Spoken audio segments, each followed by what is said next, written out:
Welcome to Sports Talk with Steve Jones, the daily talk show with the voice of Penn State football and men's basketball. You never know what special guest may stop on by any given day. Now here's the man of the hour, Mr. Steve Jones. All right, great to have you with us. We're going to throw a name out right away. Terrence Shannon. Terrence Shannon Jr., is playing the postseason in a lot of ways the same way as Carmelo Anthony did. Interesting. In 2003, dominating games. This will be interesting tonight because it is the great offense of Illinois against the great defense of Iowa State tonight, which will be intriguing. Shannon, with his speed and the fact he's improved as a shooter, has been outstanding. It's interesting when you listen to Brad Underwood. What was the turning point in the season? I feel like I know what the answer is going to be, and I don't really want to talk about that. Oh, I do want to talk about it. Go for it. All right. It's the loss to Penn State. All right. Well, even what I was thinking of. I was thinking of something a lot worse. No. I'm not thinking not off the court. But they talked about the loss to Penn State. That was eye-opening. It was like nobody talked. Everybody was mad on the way back, blah, blah, blah, blah, blah. Well, excuse me, Brad, you haven't beaten Penn State in 2.5 years. What were the excuses on the other three? You've lost 4 in a row to Penn State. Seems like it's everybody else's fault. You're the common denominator. Yep. You've lost 4 in a row in 4 different arenas, I might add, Not great. to Penn State. Right, so don't say, oh, that game really woke us up. What, the other 3 didn't wake you up? Now, Penn State was just flat out better than they were. Somebody asked me, what was the difference between Penn State and Illinois last year? I said, well, it's pretty simple. I said, when you beat a team 3 times, you're just better. And beat them with different rosters, by the way. Right. Pretty much no common denominator on the roster except for Jameel Brown. Last year he complained about how Jalen Pickett plays in booty ball. This year he's complaining. Stop complaining, okay? Beat him. Okay? I don't get. Not worth the energy. It's not worth the energy. I don't get where he's coming from with this. I mean, when you're sitting there and you have not defeated a team since 2022. Yeah. I mean, it's like, okay, I got it. Yeah, and I do want to real quick. But offensively, they're terrific. The problem is going to be they still don't have the natural point guard. Damask is doing a really good job. But. And I want to bring up something real quick on that Illinois loss that they had against Penn State. And just, we talked about it a few days ago. We mentioned we don't have an answer currently. We're still waiting on finding out what the deal is with Puff and Ace. And we then, late Tuesday night, found out Puff Johnson is returning to Penn State. He posted, Penn State posted, he's back. He told John Rothstein. So Puff is back next year. He's taking his final year of eligibility and returning to the team. And that's a big one for them because he played really well, especially as the season got going. He got really good. He's defensively really good, rebounding pretty strong, good shooter. We saw it early in the year at MSG. He took, 8 of 16 from 3 or something like that. So he's a good shooter, can knock him down, can defend well, and he is the top of that press for Mike Rhodes, which is going to be major going into next season. I mean, for Puff, he struggled in the preseason because he didn't do much. So it really took like the regular season, and he almost had to use the first part of the regular season to really get himself back into game shape and so forth. And I think that is, once he got going, it was in the game shape, back into the feel of the game. I think that makes a big difference. And that's why you saw a better player in Puff Johnson in the second half of the season, because I felt it took the first half of the season for him to get into game shape, because you couldn't do much in the preseason. So I think that makes a big difference. Then we'll see what Ace wants to do. I mean, it's... He's got options. He may have options, but you know what? There hasn't really been a lot of... I believe he put out something on for Happy Valley United, didn't he? I will Posted check something. on At least that. I thought he did. But whatever, we'll see what he wants to do. There isn't, I haven't sensed any panic from anybody about what's going on. How about that? Yeah. And so, yeah. The Phillies game, by the way, today, it's opening day, rained out. Mm-hmm. It didn't take long for baseball to just start canceling games. It didn't take long. Well, I believe a game got postponed yesterday for today's game. So there's it's a Phillies game. It's a Phillies game, yeah. Like the fact that happened is a little bit crazy. The Brewers and Mets aren't playing today. That also got postponed. There is no 1:00 start time for baseball today.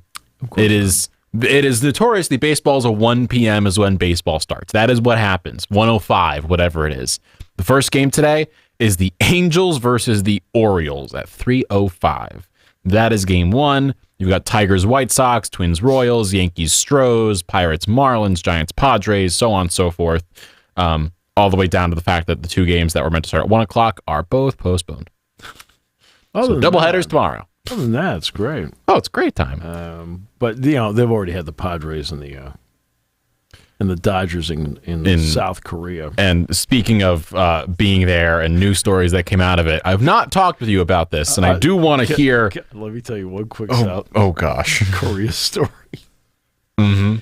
I am the third announcer on the network at the time, and they're playing Maryland at Old Memorial Stadium in Baltimore. Mm-hmm.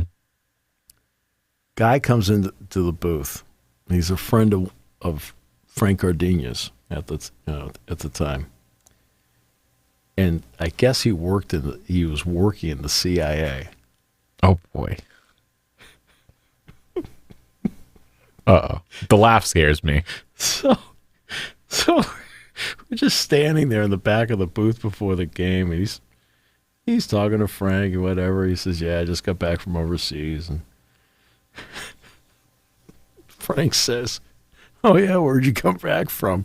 He says, "Korea." I looked at him. I said, "Which one?" He wouldn't answer. Oh God. Well, over in he wouldn't answer. I'm like, oh. No comment. No comment. And no comment is what Shohei Ohtani possibly should have done, because now we are in the thick of the Ohtani betting things going on in terms of did he know about Ippei's gambling problem? Was it Shohei gambling? How is the money moving around? There's just a lot of questions. And there's not been anything that convinces anyone that there's an answer here. The fact that this is how you're starting off a $700 million contract is not ideal for the Dodgers. Baseball, their biggest star was going to the biggest market, and it was going to be, or number two, technically. It was going to be perfect, a match made in heaven for the MLB. Right. And before you could even get started, he gets sideswiped. Right. It's truly the most baseball thing that could possibly happen. I don't know what you do if you're the Dodgers, if you're the MLB, if you're Ohtani. Like, you're sitting in just a terrible position. Yeah. Okay. This is where Ohtani's where the language barrier is at the same time both a plus and a minus. So let's get to the minus. It's difficult to continue to ask questions where the interpreter then has to give the question, he gives the answer, the interpreter then gives you the answer, and the process becomes it takes longer. It takes double the time to do everything. It's longer, but it also in some ways probably gets watered down, right? It's not anybody's fault it gets watered down. It just is, because he's not going to give you the exact verbiage and the tone and and anything else as to what's going on. So that's the disadvantage. It's also the advantage for Ohtani because it waters down and nobody really knows what the heck's going on because they can't tell. Right? They can loosely find out what's going on from his end. It's just a wild situation to be in. Yeah. And they're sitting here with this major thing going on, and no one knows what is actually happening or what happened. Like, we don't know, because the fact that a lot of times today in media, especially, the first word that comes out is usually the one believed by the majority of the public. It's just kind of how it is. It's not good, but it's just what happens. And the first word to come out was Ippei saying, I have a gambling problem, and Shohei has been helping me to deal with it monetarily. And he's been, like, basically covering my debts, which, okay, like, whatever. It happens. It's not great. That's what's happening. But, like, it could be worse. It could be a lot worse. And then, as soon as Ohtani comes out and says, oh, he was robbing me, immediately, like, throws all caution to the wind. And now we don't know what's going on. We don't know if Shohei knew. There's also a thought that Shohei could have been the one placing the bets and Ippei's taking the fall. Like, yeah, I know.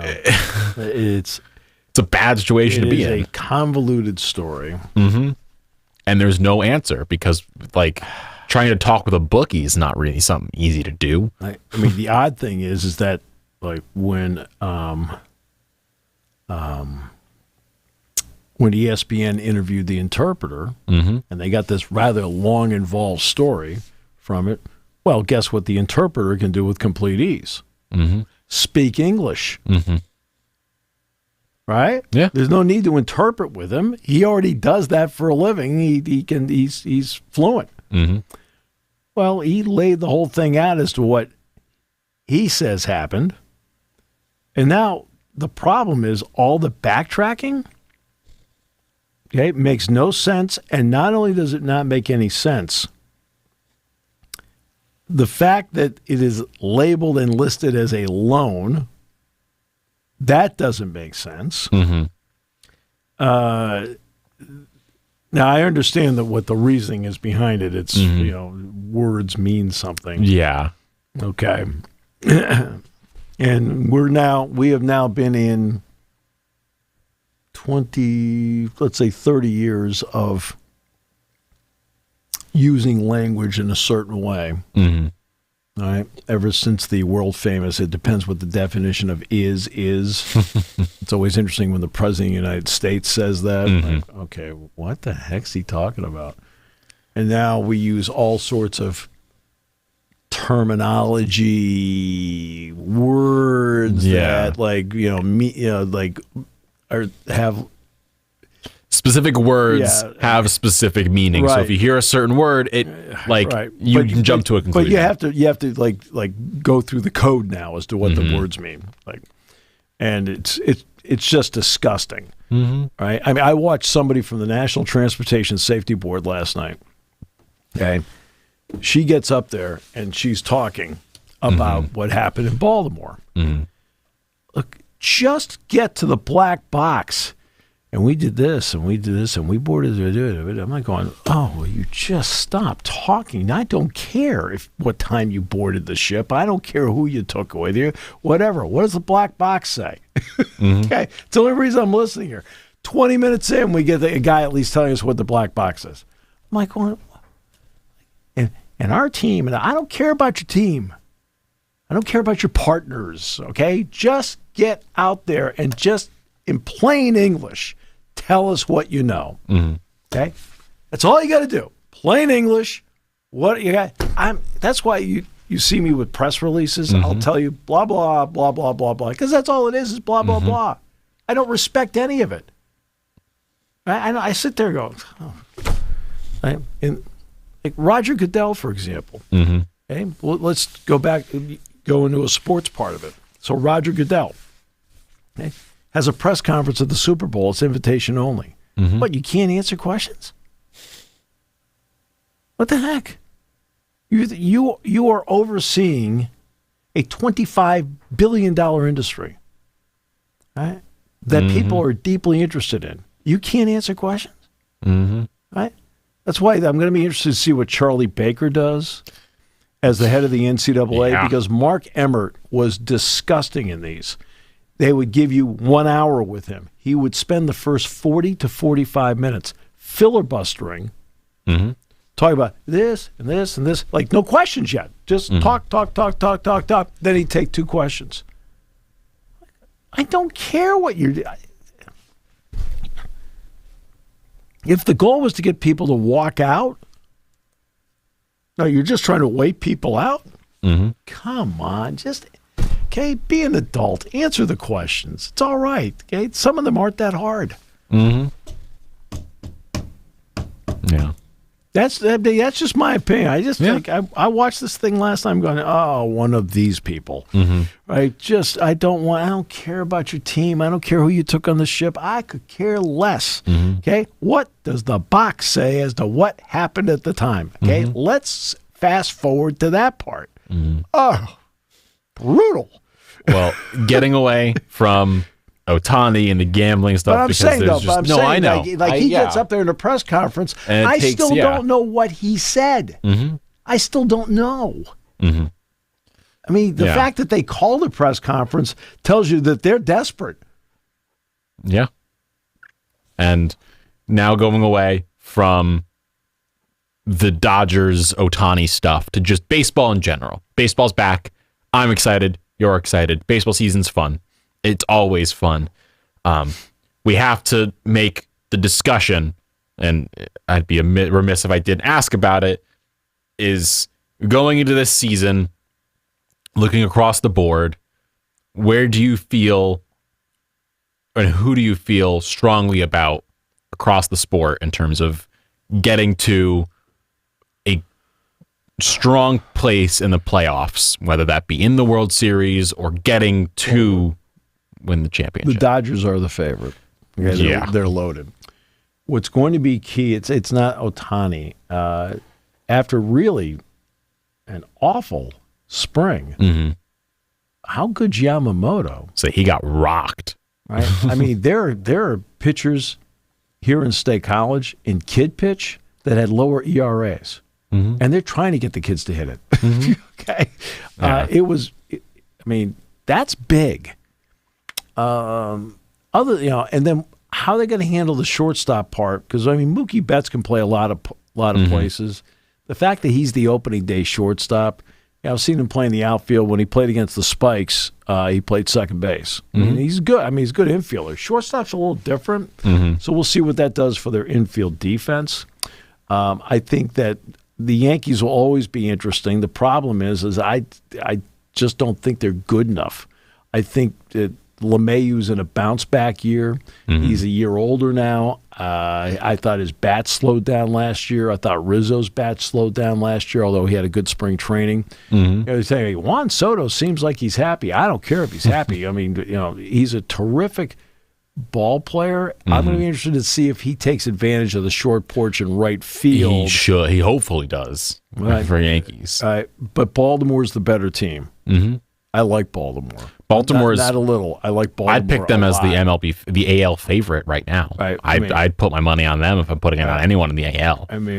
That's a team I like. Texas is still good, but they lost some pitching during the course of the offseason, including Jordan Montgomery, who was a big plus for them. Who's now with the Diamondbacks, which is a good signing for them. Yeah, for Arizona, it's a very good signing. Arizona improves from where they were last year, which is making the playoffs unexpectedly, but they've got Corbin Carroll, who's that guy for them. And then, above all, I think the team, while the Dodgers may be the team to beat, I think the team that gets there this year. I agree. I know you're going to say. Now, the Phillies are really good. Right, so let's not bypass the Phillies. Keep in mind that now Harper is getting closer to a year and a half removed from rotator cuff surgery. Okay, and the fact that he gutted it out last year. Well, this year he's going to be unencumbered, and that's huge. Stott's really good at second. Trey Turner's now settled in at shortstop. Right, you go through that initial. I got to prove to the world I'm earning my 11-year contract. This year he's just going to go out, and I think there's a good chance he'll play. Bones become a really good player both in the field, and we expected him to be really good at the plate. Rojas is going to be interesting because as a defensive player, he's fabulous. As an offensive player, he struggles. Wheeler at the front of the rotation with Nola is really important. And then can the Phillies bullpen be good enough? But Atlanta has the deeper, better team across the board. They've got 5 guys that can hit 30 home runs or more in the lineup. The Chris Sale addition is going to be interesting for them. Sale has become a 5-inning pitcher. It used to be you felt like Sale had the chance to go 8 innings in a game or throw a complete game. But with all the injuries he's gone through, he's now a 5-inning pitcher. But the 5 innings, he can be dominant. He can strike out a lot of guys in 5 innings. And if you are them, you also don't need him to be Cy Young Sale. You need him to just be him for short spurts, which is why this is going to be so interesting. Because you've got Strider, you've got Fried, you've got enough guys to deal with Sale having ups and downs and being injured. And you can tell him, like, save your best stuff for later. We don't care if you have a 4 or 5 ERA during the season. Save it for the playoffs. And that's what they're going to tell him. But you want to be good. Yeah. I mean, you don't want that's something you don't want to be in the position where. But they're not going to be as worried about him as other teams would be in this situation, which is why it's going to probably benefit him to be in Atlanta and Atlanta to have him, because he will come up good when you need him to, and you don't need him to come up good in May. The team I'm expecting to fall back is Tampa Bay.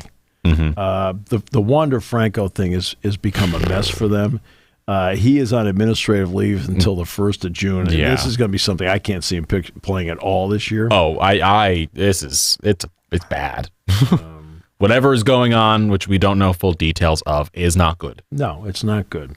So that's where they are. And by the way, the Pirates will be better. I think the Pirates will, at minimum, be 500 this year. I really do. I like they have a number 1 in Mitch Keller, which they haven't really had a number 1 in a while since probably A.J. Burnett. They have a good bullpen, but Bednar not being there out of the gate doesn't help. Yeah.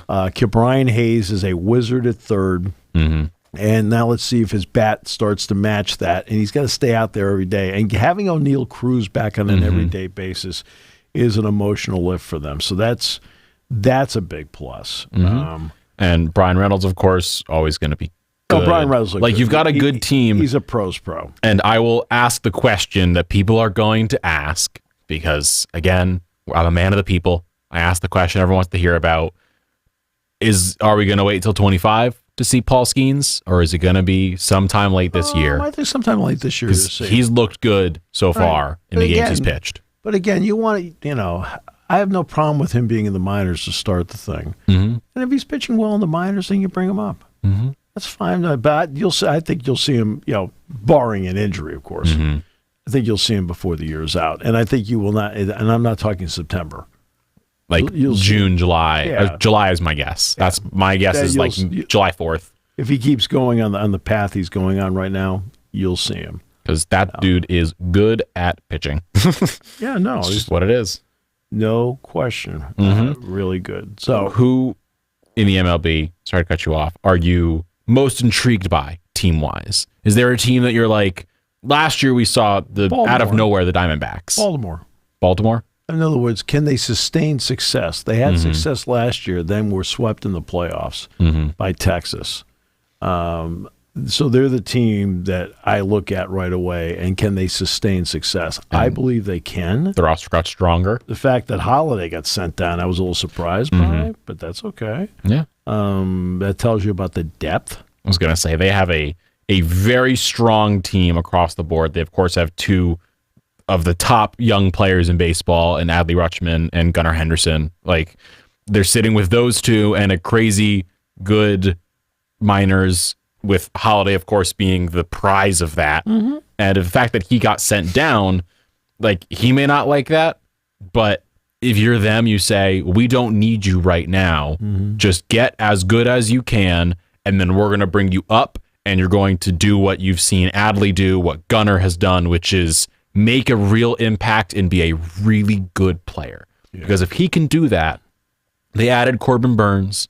Like, they're going to be sitting in a very scary position for many years. Mm-hmm. And again, they don't spend a lot of money.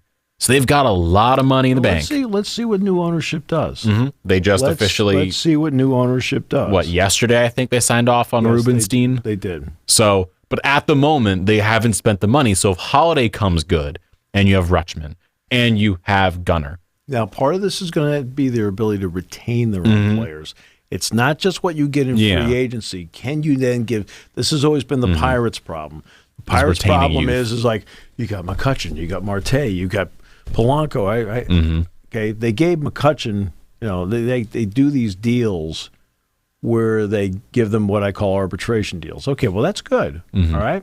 It's favorable to the player at that point in their life, but it's favorable to the team as well. But they don't give the second contract. All right? That's why, you look at Walker.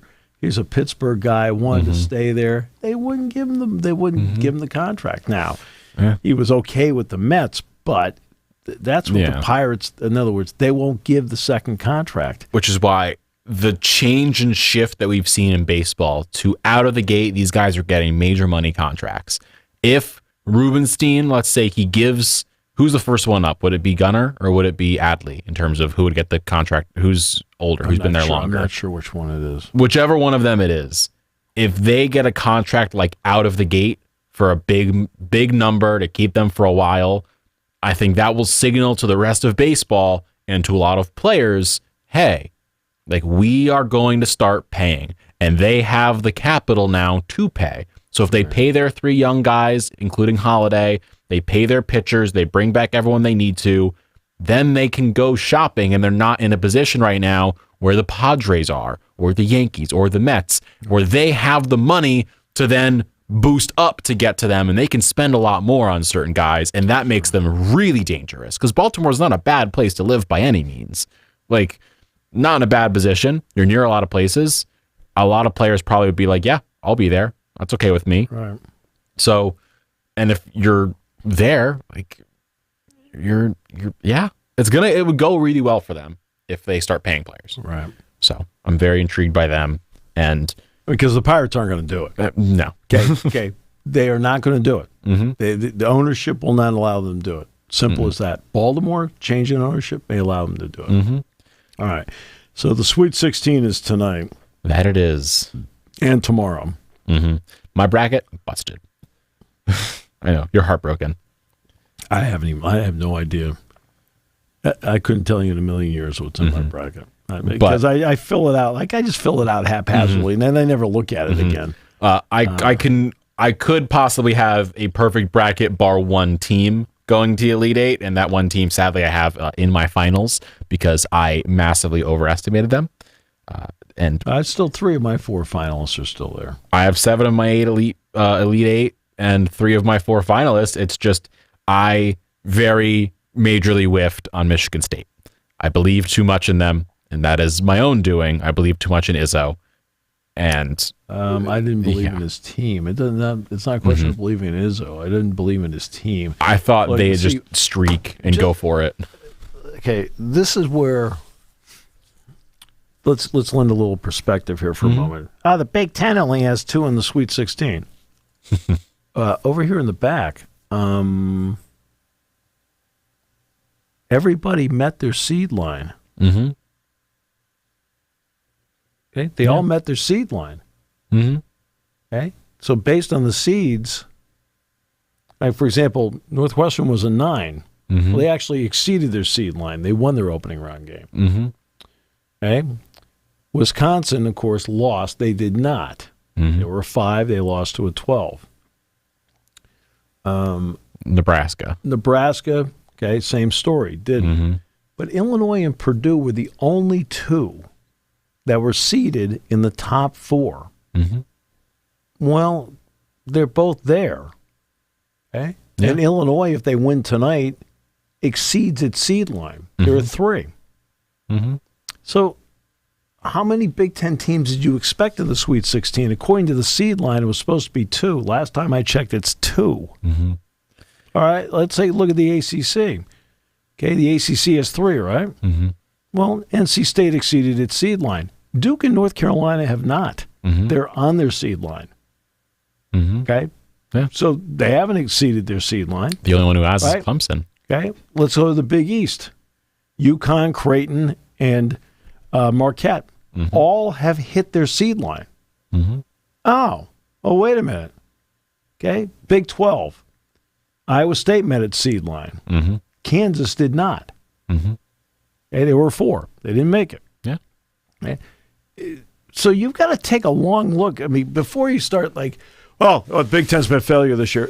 They're the same as everybody else. Yeah. If your team meets the seed line, what the heck? I mean, like last year when Penn State won, Penn State exceeded its seed line. They were at 10. They got to the second round, then they lost to a 2.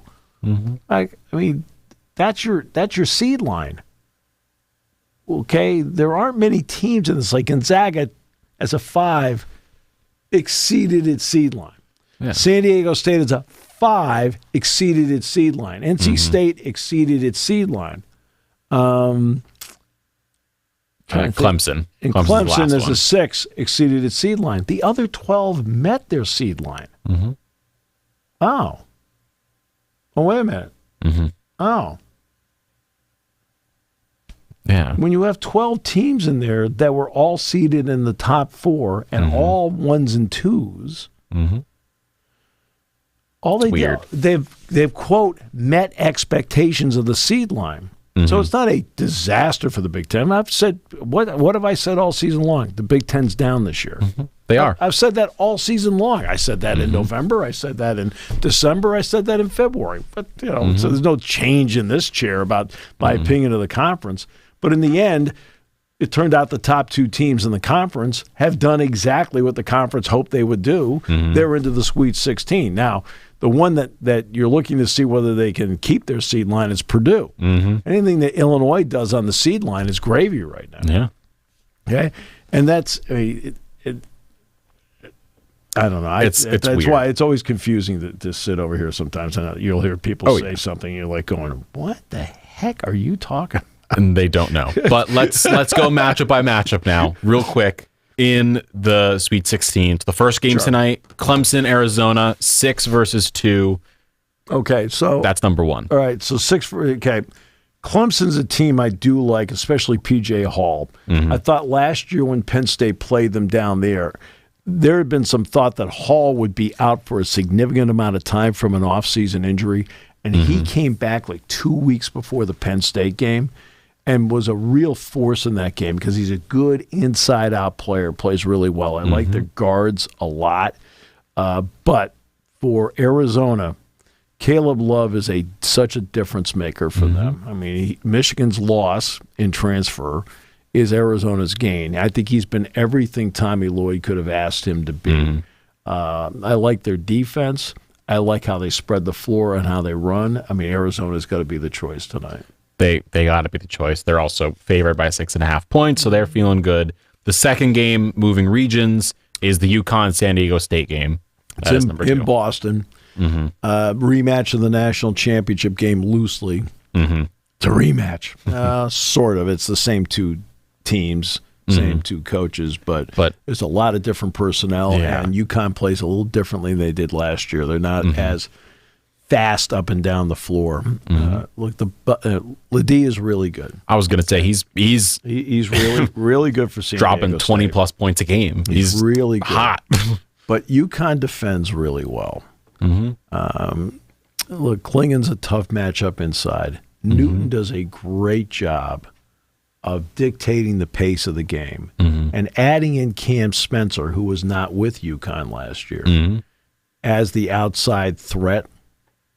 I mean, that's, I would say UConn wins this game eventually by double digits tonight. Yeah. They are a team that is really well built. Like, they don't have a lot of holes in places. You have to shoot the ball well to beat UConn. We saw that with Creighton. Creighton shot lights out and beat them by double digits. Yeah. You have to be that team that shoots the ball well against them. You have to be a 50+% shooting team against them. But UConn does not play with the same pace they did last year. A little slower pace this year. But in their case, it's working. If it ain't broke, don't fix it. And if it ain't broke, don't fix it is what Armando Bacot's been saying for years. And UNC Alabama's the next game up. They are back down to the other region again. The 1-4 against the Crimson Tide. Mark Sears has been playing really well for Bama as well. AJ Estrada. They're a good team. Really strong team. Davis has played really well for North Carolina. Comac Ryan has shot the ball well for North Carolina. Bacot is he's a seasoned player and the whole thing. Sears has played outstanding for Alabama. What's interesting about Alabama, they are a volume three-point shooting team, but in the tournament, or in the postseason, I should say, they've only shot the ball 29% from three in the postseason. They can't get away with that with North Carolina tonight. They're going to have to be at least a 35% three-point shooting team tonight against North Carolina because they're a volume team. Let's go back to the NATO's philosophy. It's very simple. I want layups, I want free throws, I want threes. All right?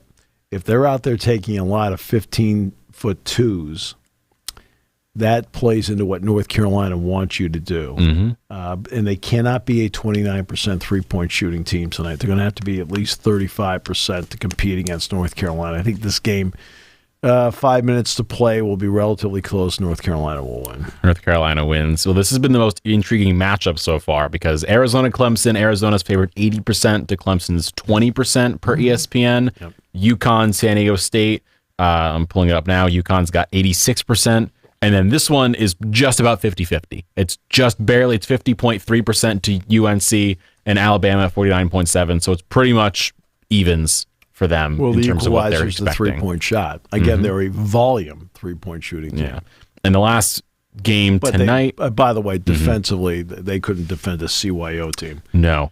And then tonight, the underdog of the Illinois Illini going against Iowa State. It's Illinois. It's Illinois is the underdog. Iowa State coming in the favorite. How you feeling? Big Ten game today. So often that you will see the great defense against the great offense, and a lot of times the great defense wins. Okay. Illinois is not a good defensive team. They don't have a natural point guard.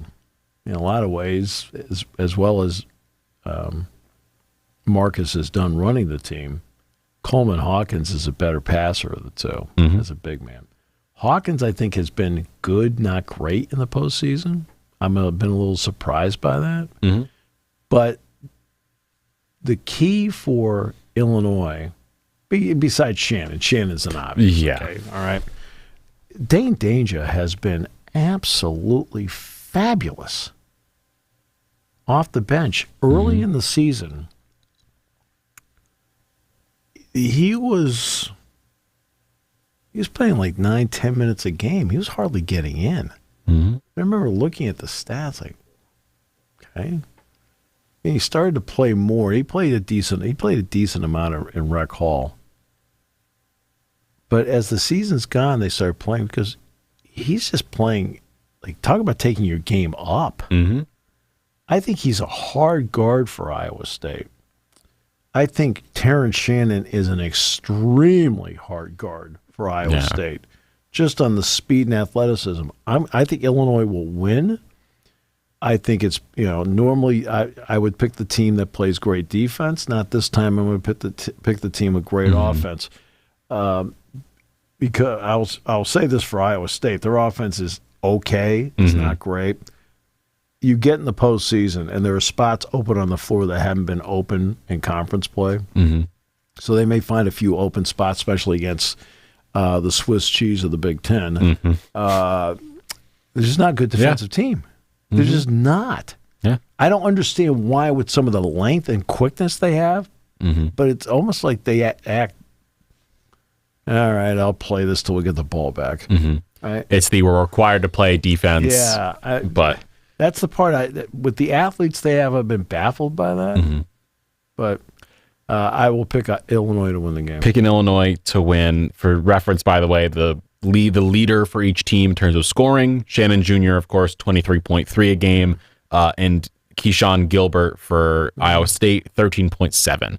So if you're looking for a guy who, a lot of the time in this Sweet 16 beyond, you need someone who is that person for you, that scorer, the guy you're like, get us a bucket. Iowa State's going to need a guy to get 20 points tonight. A guy. Someone. Because if they're not going to outscore Illinois, it's going to take a dogfight to get there. And I think as a fast break team, I just think the speed and length of Illinois is really something Iowa State hasn't run into. Mm-hmm. And I know a lot of people thought they would be a 1. They could be a 1. Well, they weren't even close to being a 1, to be honest with you. They were like a 7 overall. Mm-hmm. But they are an excellent defensive team. You're going to have to hit some shots against them. And it's not just Terrence Shannon. Like, for example, a guy like Luke Goody off the bench. Mm-hmm. Goody off the bench is the kind of guy that you can stick in the corner. He may hit 2 threes. Well, the second he hits 2 threes, you got to go out and get him, which then changes the spacing on the floor. Mm-hmm. Right? And that's what Illinois thrives on, getting the space to make plays. The Illinois bench is okay. Goody comes off the bench. He's okay. Harmon's okay off the bench. I mean, it's not. I don't really view them as having, quote, difference makers off the bench, except for one guy, Dane Danger. Off the bench, he changes how Illinois plays the game because of the way he finishes. And actually, he's become a decent defender. Never been a great defender, but he's a decent defender. If you can get to decent in college, kind of all you need. Yep. So that is your prediction. UConn and Illinois will be in the East. And then in the West, you have UNC and Arizona. Yep. And then let's go to tomorrow's games. Let's break them down, discuss them. The first one, NC State, the 11, Marquette, the 2. Of course, Marquette coming in, overwhelming favorites. They're favored by 6.5 line-wise. Not the biggest line we've seen. I believe UConn's got an 11.5 point line. Yeah. But Marquette coming in, the favorite against the underdog Wolfpack. Marquette is obviously really good. And I really saw some of Kolek during the season. Like, hey, he's really good. He's, in the tournament, he's been terrific. He gets to spots, and he has the ability to use angles to score from spots. He's a good passer, and just a good all-around player. NC State,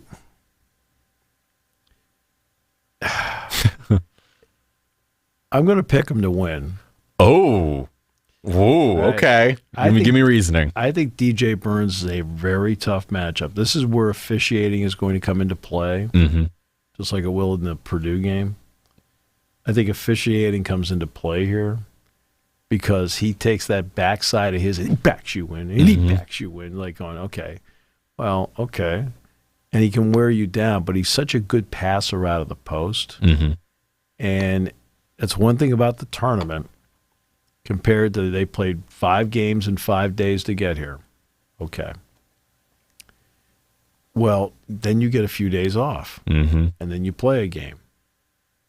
And then you get a day off, and you play a game. Now you get a few days off. They're playing with a lot of confidence right now.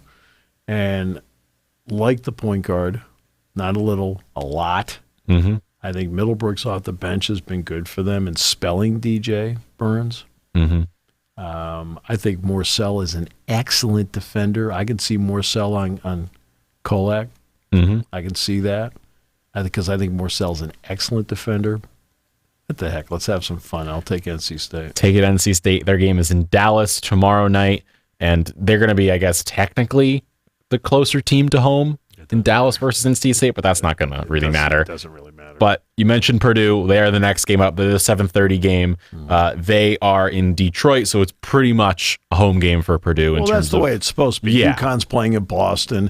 Houston's playing in Dallas. Yeah. Right? And so it's what you expect. That's the way it's supposed to be. Yep. So Purdue, Gonzaga, they are the 7:30. Purdue is favored by 5.5 points, so it's not the biggest line in the world. No. But Edey, averaging a double-double, going up against the Bulldogs. Where's your head at? First of all, the point guard matchup, Nebhart and Davis. And Davis. No, Smith. Smith is the guy. Yeah. Braden Smith. Okay. Sorry, Braden Davis has been in the head recently. Oh, all right. It's Braden Smith. Is a great matchup. Remember, Nebhart was at Creighton. last year. Transferred in. He's good. The other transfer inside they have is pretty good, too, for Gonzaga. You're thinking of, was it Graham Ike? Yes. But, yeah, Ike is who I'm talking about. Mm-hmm. So this all comes down to me, how many times does Purdue get to the free throw line? Mm-hmm. When Purdue gets to the free throw line more often than the opponent in the Matt Painter era, they have lost a whopping total of 7 times. Yeah. Right? 7 times they have lost in the Matt. And Matt Painter did not start the job 2 years ago. Mm-hmm. Been there for a while. Yeah. Had a lot of big men. Okay? And the key is the number of free points they get at the line because of Edey's presence. Mm-hmm. He's difficult to handle. He's become a better passer out of the post. And Zach is now a 32 to 35 minute a game guy. Mm-hmm. Because of Edey's presence, Kaufman-Wren has become more of a presence in the postseason, who's a good big man in his own right. Mm-hmm. Fletcher Lawyer can't defend you, but he can shoot the lights out. But he can shoot. He is a good player, but he is not a great all-around player. I mean, to me, one of the keys for Gonzaga is find him and exploit him. Mm-hmm. I've talked over and over again about Smith. Okay, let's see if Gonzaga has the ability to turn him left. If they can't turn him left and he's going right whenever he wants to, Purdue's going to carve him up. Mm-hmm. Right, simple as that. If they can force him left, now it becomes an issue. Gillis needs to shoot the ball better. Gillis has been shot the ball terrifically in the regular season. He's been up and down in the postseason shooting the ball, and I think he passed up a couple of shots in the second round because I think he's not so sure of himself right now. They need him to be sure of himself, and they're getting Camden Heide has been a good role player off the bench. Miles Colvin's been a good role player off the bench. And Lance Jones, again, gives them that athlete. Gives them that athlete. Hey, remember I talked about the Celtics when they picked up Porzingis. I said the Celtics had too many of the same kind of player out there. Right? Well, Porzingis, when they acquired him, was a different player than what they had. Lance Jones on this level is a different player than what Purdue had. Right? They had a lot of lawyers, Smith, right? Kaufman-Wren, Caleb First, Mason Gillis had a lot of the same kind of player all over the place until they got this guy. He's an injection of energy. Can shoot the three, can slash, right? Late shot clock can take you one-on-one off the dribble. All right? And so, yeah, Purdue will be the pick to advance. Purdue the pick to advance. I'm taking the Bulldogs. I want to see an upset. I think if there's one team that's going to do it, it's going to be Nembhard, going to be Gonzaga and Mark Few and crew. So I will go with them. But the next game is what I think is going to be the most fun game to watch. The Blue Devils, 4 seed, Houston, the Cougars, the 1. Houston just about survived against Texas A&M, got to overtime, then won it out there. And Duke is playing real well. Let's start with the key for Houston. All the players on the team start with no fouls. Yeah. They had 4 of them foul out against Texas A&M. McClain's going to have to keep shooting the ball well. He is playing lights out right now. And he's a star right now in the nation as well, which is helping. But Houston, okay, let's talk about the plus of Houston and the minus of Houston. The plus of Houston is their defense. I don't care about the Texas A&M game, right? Their defense is outstanding. Yeah, they play a little differently than most teams. They're very aggressive with how they play defense. They have the best, if not one of the best defenders in college basketball, in Jamal Shead. Jamal Shead, but he's also a terrific point guard. He runs the show at the other end really, really well. Now let's get to the minus of Houston. They seem to have a propensity one time each half to hit a drought. Duke is a very good team. They are not a great team. Filipowski is a really good player, but I think Houston can handle him. I think the backcourt for Duke is really good, and McLean's shooting the ball really well. But Houston, this is where we talk about defense versus offense. Mm-hmm. Houston's defense wins the game. I think this will be a close game, but Houston's the better team, and I think they will win. I think they'll win by 5 or 6 points. Win by 5 or 6. It'll be the most fun game I think we have of the week because it's just going to be it's Duke against a 1 seed, which always means like Duke travels well. They have fans everywhere. They're the team everyone hates in the nation. Name the last time Duke beat a team seeded higher than them. Oh, it's been a while, isn't it? 30 years. Mm-hmm. The last time Duke beat a team seeded higher than them was 1994. It's one that a lot of people get startled when no, not Duke. No, that's Duke. Yeah. And then the last matchup. And I think Duke is a good team this year, a very good team. They are not a great team. Mm-hmm. And that's why they're seated lower. They're not as good as Houston is. Right. And I think, playing James Madison worked really well for them. I mean, in the second round. And the last game, we have a couple minutes left to wrap up with the 3-seeded Creighton Blue Jays against the 2-seed Tennessee Volunteers, and probably the standout player of this season just in the nation in terms of like where you thought he was and where he is, Dalton Knecht. Yeah. Dude is lighting the world on fire. Yes, he made my Wooden Award ballot.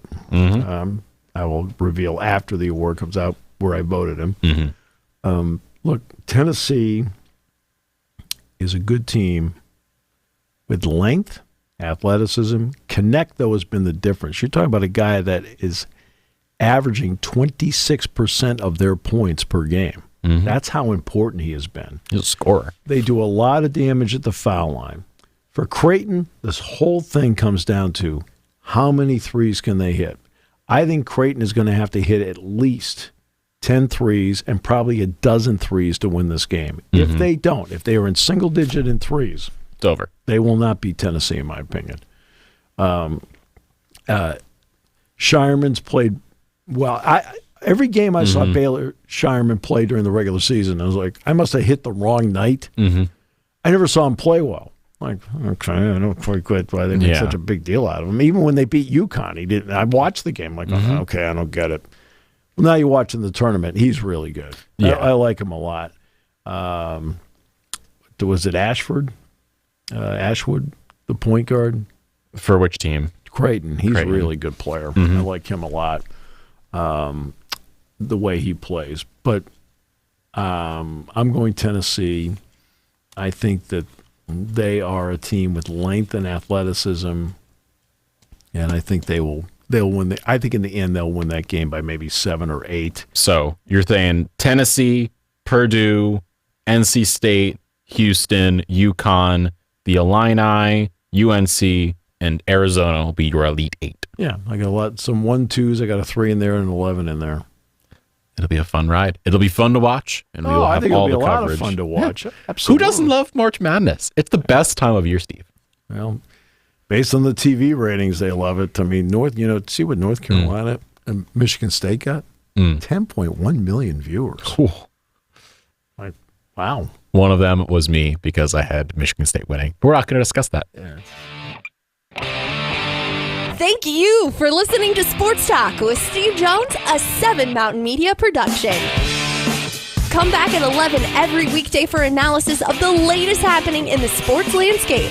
From college football to European soccer, Steve and Kyle